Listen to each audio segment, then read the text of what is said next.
جو ہے اس کے اوپر ٹائم نہیں لگ رہا. ابھی 4 ہفتے ہوئے ہیں. 5 سال کی جو پالیسیاں جو ہیں وہ 1 مہینے کے اندر چینج نہیں ہوتی, پہلی بات. اور دوسری بات یہ ہے کہ جو یہ دہشت گردوں کی جہاں سے بات کرنے کی بات کی, تو آپ کو معلوم ہے کہ ایک نیگوسیشنز جو ہے وہ امریکہ اور افغانستان کے جو طالبان ہیں ان کے بیچ میں شروع ہونا تھا قطر کے اندر, وہ بھی پوسٹ پون ہو گئے ٹو سم ریزنز. سو یہ بہت سارے ایشوز ہیں جس کے اوپر جو انٹر کنیکٹڈ ہیں. جو افغانستان کے طالبان ہیں اور جو پاکستانی طالبان ہیں یہ انٹر لنکڈ ہے ٹو سم ایکسٹینٹ, اور یہ نیگوسیشنز جو ہیں ان کو چلنے کے لیے, یعنی یہ صرف پاکستان میں چونکہ نئی گورنمنٹ آ گئی ہے اس لیے وہ نئی جو ہے نیگوسیشنز کریں گے, یہ ضروری نہیں ہے. اور دوسری بات یہ ہے کہ خود طالبان جو ہے پاکستانی طالبان انہوں نے خود ریفیوز کیا کہ جی ہم مذاکرات کی ٹیبل پر نہیں بیٹھنا چاہتے ولی الرحمان کی ہلاکت کے بعد. سو بہت ساری چیزیں ہیں جس کے اوپر دیکھنے کی ضرورت ہے. اس لیے میں بھی یہ سمجھتی ہوں کہ بلیم گیم کی بجائے اس کے اوپر مل کر کام کرنے کی ضرورت ہے. کم از کم جو ہماری انٹیلیجنس ایجنسیاں ہیں, جو ہماری پولیس فورسز ہیں, جو ہمارے پاس سیکیورٹی ادارے ہیں, آپ نے سوال اٹھایا کس سے بات کریں, یہ بڑی تشویشناک بات ہے. فیصل جاوید صاحب وہ کہہ رہے ہیں کہ ہم کس سے بات کریں, وہ تو بات ہی نہیں کرنا چاہتے. آپ ظاہر ہے عمران خان صاحب کی قیادت کی جانب اشارہ کیا. مجھے ایک سوال ایڈ کرنے دیں, نیٹو سپلائی بند کی جائے, یہ قرارداد جو ہے یہ خیبر پختونخوا کے ایجنڈے میں جو 2 جولائی سے شروع ہو رہی ہے اجلاس اس میں شامل ہے. ڈرون حملے بند نہ ہوئے تو پھر آپ لوگ کہتے ہیں نیٹو سپلائی روکنے کا مطالبہ کریں گے. مجھے بتائیے یہ کتنا ٹائم دیں گے آپ اس حکومت کو کہ ڈرون حملے بند کروائے؟ دونوں سوال کے جواب دے دیجیے. دیکھیے جی, میں بار بار یہ کہہ رہا ہوں کہ اس پہ کوئی ٹائم نہیں ہے. یہ بہت دیر ہو چکی ہے اور آئے دن یہ دہشت گردی کے واقعات بڑھ رہے ہیں, قیمتی جانیں ضائع ہو رہی ہیں. اس لیے بالکل نواز شریف صاحب کو چاہیے کہ فور ڈرون حملوں پہ اس پہ تو میں کہتا ہوں کہ اتنی جلدی کرنی چاہیے, کیونکہ اصل وجہ یہ وہاں پہ آپ مذاکرات شروع کرتے ہیں, ڈرون حملہ آتا ہے, پھر مذاکرات ختم ہو جاتے ہیں اور دہشت گردی بڑھ جاتی ہے. ہمارا جو پہلے دن سے موقف ہے ہم اس پہ قائم ہے. اگر یہ ہٹ رہے ہیں اس سے کہ کس سے بات کریں, تو بھائی الیکشن کے جلسوں میں آپ جو نعرے لگا رہے تھے وہ کدھر گئے آپ کے؟ اب آپ کہہ رہے ہیں کس سے بات کریں, یہی وجوہات پچھلی گورنمنٹ بھی دیتی تھی اور اب یہ بھی یہی باتیں کر رہے ہیں. عوام جو ہے وہ ان کا سبق کا پیمانہ لبریز اس لیے ہوا ہے کہ آپ دیکھ لیں ملک کے حالات کس طرف جا رہے ہیں. تو جب تک نواز شریف صاحب, میں سمجھتا ہوں کہ آئندہ 24 گھنٹے کے اندر انہیں چاہیے کہ اس لیں, اس پہ سامنے آئیں اور ڈرون حملے رکوائیں. 24 گھنٹے کا ٹائم دے رہے ہیں صرف اسٹینڈ لیں گے. نواز شریف کے ساتھ ہم کھڑے ہوں گے اگر ان کی واضح اسٹینڈ لیں گے. اور ہم تو اس مسئلے کا حل تجویز کر چکے.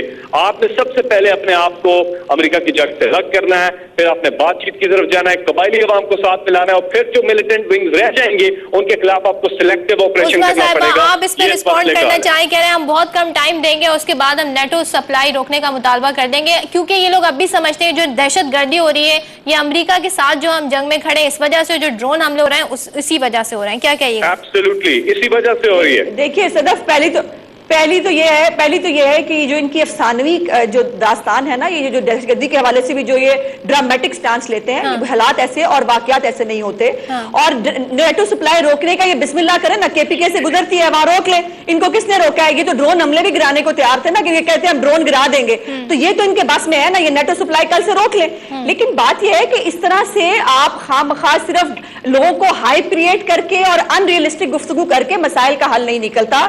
ریئلسٹک گفتگو کرنی چاہیے, اور وہ یہ ہے کہ پاکستان کے اندر بھی جو پاکستانی طالبان ہیں ان کے بھی 5-7 گروہ ہیں, اور کچھ جو ہے وہ گڈ طالبان ہیں, کچھ بیڈ طالبان ہیں. آپ کس سے بات کرنے جا رہے ہیں؟ ایسی باتیں ہیں جو پبلکلی ایسے نہیں کی جا سکتی.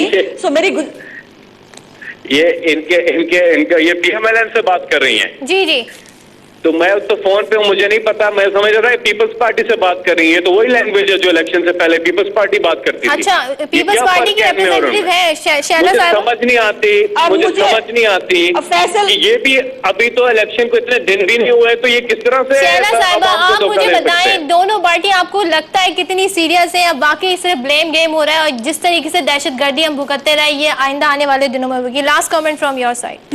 دیکھیں, سب سے پہلی بات تو یہ ہے کہ یہ غلط فہمی کہ جو دوحہ میں دفتر کھلا ہے اس میں پاکستان سے بارے میں بات ہوگی, پہلے تو ان کو اس غلط فہمی سے نکل آنا چاہیے. پاکستان اس میں کہاں ہے بھائی؟